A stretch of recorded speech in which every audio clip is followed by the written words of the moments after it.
माने आज चलत आम पाठ पढ़ा मोर पाठ करके छाड़ीबू।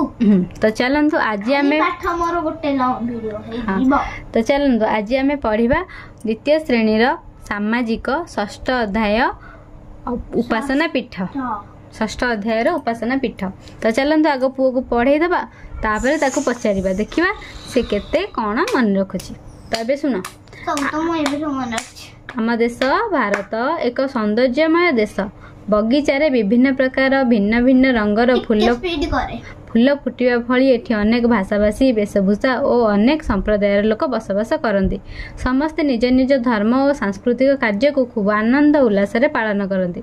समस्त उपासना पीठ धर्मग्रंथ पर्वपर्वाणी मध्य भिन्नता थिले मध्य प्रत्येक धर्मर उद्देश्य एक। हिंदू माने पूजा पाठ और प्रार्थना करने मंदिर को जाती। से माने गणेश नारायण शिव दुर्गा सूर्य उपासना सह श्रीराम हनुमान श्रीकृष्ण सरस्वती लक्ष्मी काली आदि देवदेवी पशुपक्षी एवं प्रकृति को पूजा करथांती।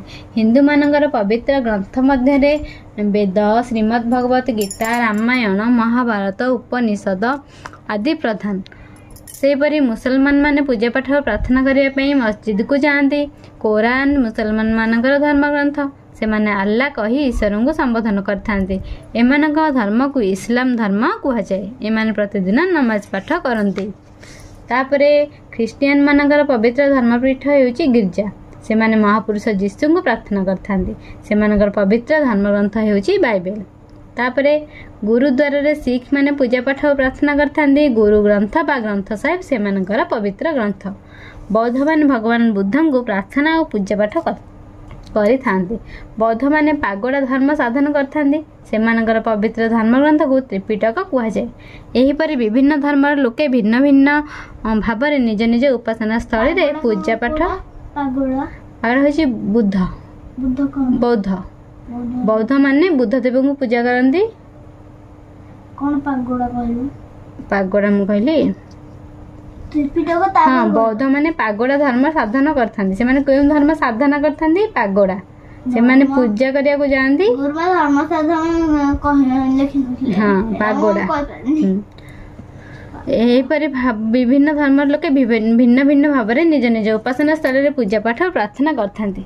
तो चलतु एबे पुओ को पढ़े देले ताकू एबे हमें गोटी गोटी करी पचारिबा देखिबा से केते मन रखिची केते कथा कहूची।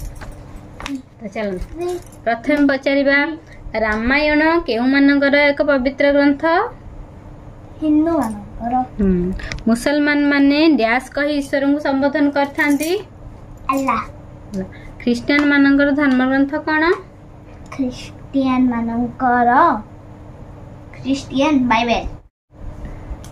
सिख मानकर पवित्र धर्मग्रंथ कौन? सिख मानकर पवित्र धर्मग्रंथ गुरु ग्रंथ बा ग्रंथ साहिब।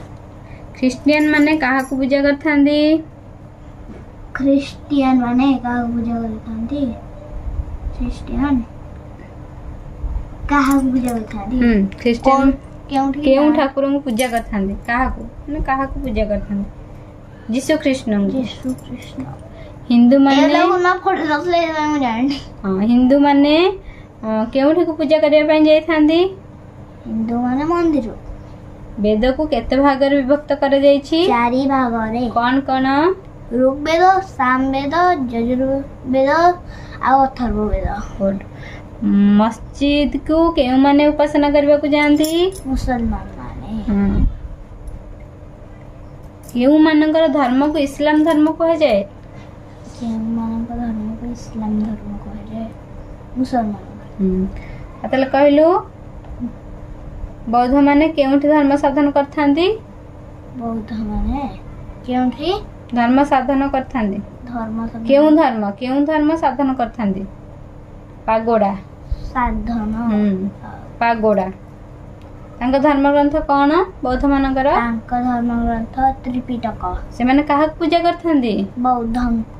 बुद्ध देवंको। ताले सिख माने केउठी जाइथांती पूजा करिया पई? देव भी कहल बौद्धंको।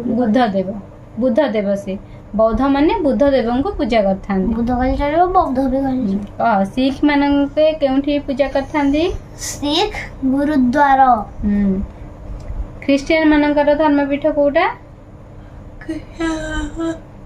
ଧର୍ମପୀଠ ନା ଉପାସନା ପୀଠ? ହଁ ହେଇ ଯାହା ଉପାସନା ଯାହା ଧର୍ମ ସେ କେଉଁଟା ଧର୍ମପୀଠ? କାର? ଖ୍ରୀଷ୍ଟିଆନ ମାନଙ୍କର ଗିର୍ଜା। ପଚାରିଥିଲୁ ତ? ତାହେଲେ ହିନ୍ଦୁ ମାନେ କେଉଁ କେଉଁ ତାଙ୍କର ଗ୍ରନ୍ଥ କଣ କଣ ପବିତ୍ର ଗ୍ରନ୍ଥ ହିନ୍ଦୁ ମାନଙ୍କର?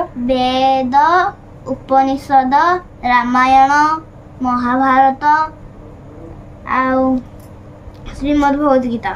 ତାହେଲେ ଆମେ ମନ୍ଦିରକୁ କଣ ପାଇଁ ଯାଉଛେ? ଠାକୁରଙ୍କୁ ସ୍ମରଣ କରିବାକୁ ଓ ପୂଜା ପାଠ କରିବାକୁ ଯାଉଛେ। ପୂଜା ପାଠ ଆଉ ପ୍ରାର୍ଥନା କରିବା ପାଇଁ ଆମେ ମନ୍ଦିରକୁ ଯାଉଛେ।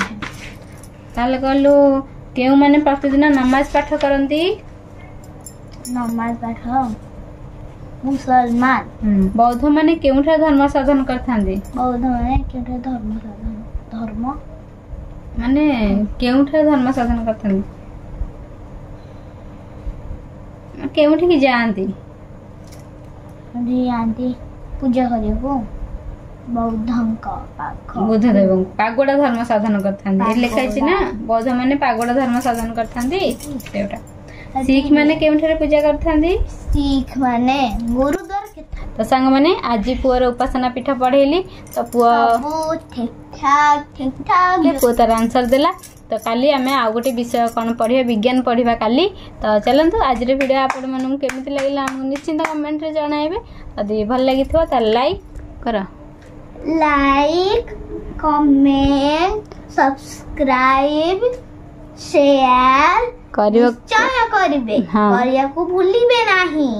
ତ ଚାଲନ୍ତୁ ଆଜିର ପାଠଟି ଏଇଠି ରହିଲା। ପୁଣି ଦେଖା ହବ ନେକ୍ସଟ କାଲି ଗୋଟିଏ ବିଷୟ ପାଠ ଆଣିକି ଆସିବା ପୁଅକୁ ପଢେଇବା ଆଉ ଦେଖିବା ପୁଅ କେତେ କଣ ପଢୁଛି କଣ କରୁଛି। କାଲି ପଢେଇବୁ। ହଁ ପଢେଇ ପର୍ଣ୍ଣ ତ ଛୁଟି ଅଛି।